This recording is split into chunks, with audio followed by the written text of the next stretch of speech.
Hello, third graders. Okay, so yesterday I asked you, and I apologize, I didn't have that picture up there for a little bit. I think Mason pointed out that I didn't have the picture there.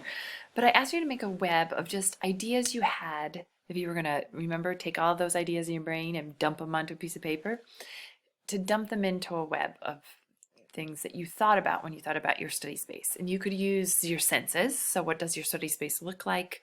What does it feel like? Could you do what your study space tastes like? No.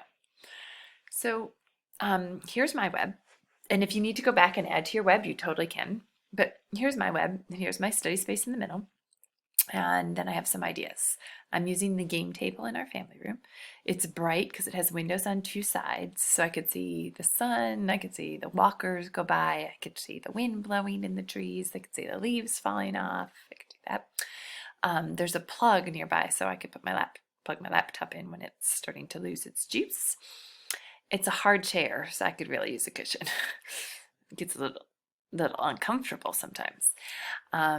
There's room for me to spread out, and it's near the kitchen. And then I thought, well, near the kitchen, the plus here is that it's close to the food. But the negative is that sometimes it gets busy because, there's 6 of us in our house. And so lots of times there's people in the kitchen. So that would be a negative of being near the kitchen. Okay, so I could keep thinking, and maybe I want to keep adding to my web.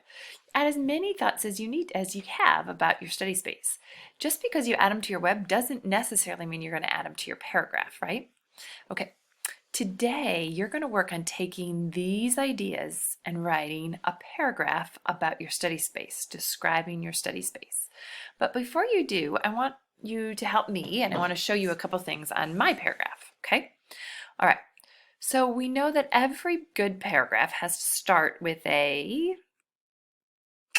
topic sentence. I should get my noisemaker. A topic sentence. Okay, so here are 3 sentences. Tell me what you think. Am I in the way? Okay, my study space is on the game table in my family. Oops, I meant to put family room. It's not on my family. In my family room. Okay, my study space this week is on a round table. I have a new study space this week for e-learning. Okay, so those are 3 sentences. They're all good sentences. They're all solid, complete sentences. I have subjects, I have verb, predicates. I start with a capital, I end with a period. But not all of them would be good topic sentences, okay? Now remember, the topic sentence is at the top. Topic, it tells the reader what the whole paragraph is going to be about.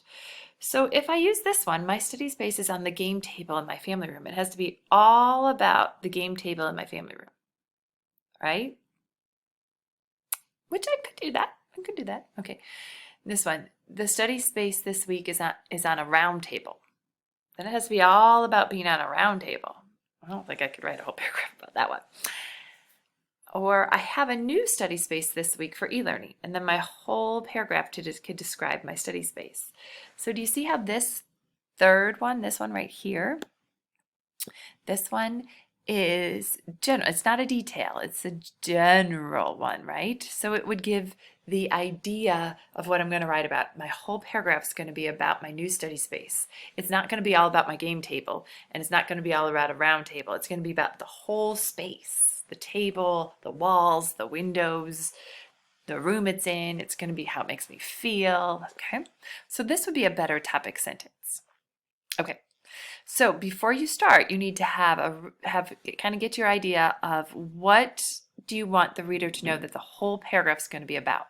And remember, it's not a tiny detail. It has to be like the bigger idea of what your whole paragraph is about. Okay, all right. Now, I went on and I wrote a paragraph. And I want to share my paragraph with you. Now, here's my paragraph. I kind of wrote a lot. Now, I want you to see, and then we're going to go through and we're going to see if we could find the topic sentence. Well, here it is. I already did that one with you. Ready?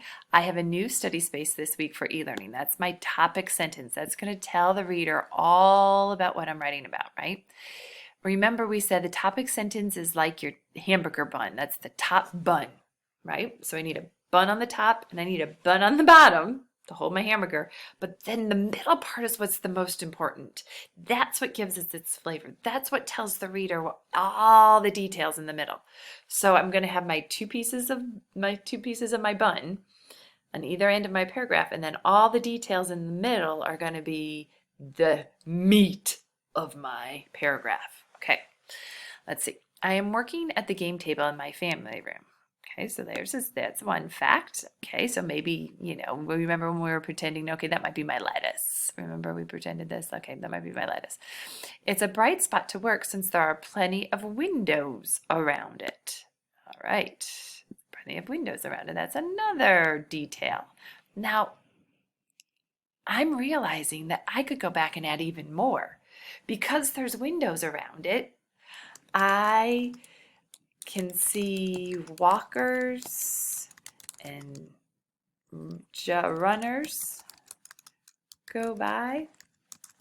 I can watch the wind blow the leaves. Sometimes they swirl around in that circle. All these facts are details that support this sentence about there being windows, right? So I could add more to it, couldn't I? I don't remember what color I made that one, but oops, I made that too. Okay. There is plenty of room for me to spread out. There's in fact a detail. There's plenty of room for me to spread out. So I'm going to make that, let's see, I have my lettuce, my tomato, maybe I'll make this my burger. What color should I make my burger? I'll make my burger that color. Ooh, that's hard to see. Let me take that back. Let's change that color. Let's make it, how about that color? Okay. There's plenty of room for me to spread out. I have all my books, my laptop, my water bottle, and my phone. That goes with that detail. That supports that detail, right? It tells you everything I have around my room, on my table. There's an electrical outlet on the wall right next to my table, so it's easy to charge my laptop. There's a whole nother fact. Maybe that's my mayonnaise or my ketchup. There's another one. My study space is near the kitchen, which makes it easy to grab a snack or a glass of water. It also means that it can get a bit noisy when other people in my family are making lunch. So again, another fact, another detail that supports my main idea. My main idea is that I have a new study space this week. Okay, so those all support it. And here's my last sentence. Overall, I really like my study space this week. That would be like my bottom bun, right? The bottom of my hamburger.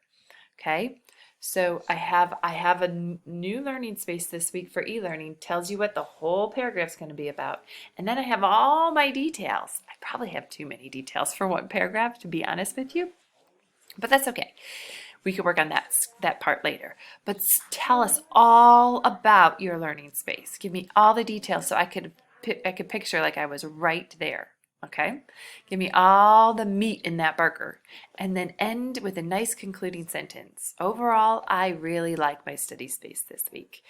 It doesn't give another detail, and it's not exactly the same as my topic sentence, but it's kind of similar. The other thing I want you to notice, did I use absolutely every fact in my web? I didn't. I didn't use this one about it's a hard chair. I could go back and I could add it if I wanted to, but I didn't find that was going to go with it. I might take out this plug one, but I don't know. If I like it, I could keep it in there. Okay?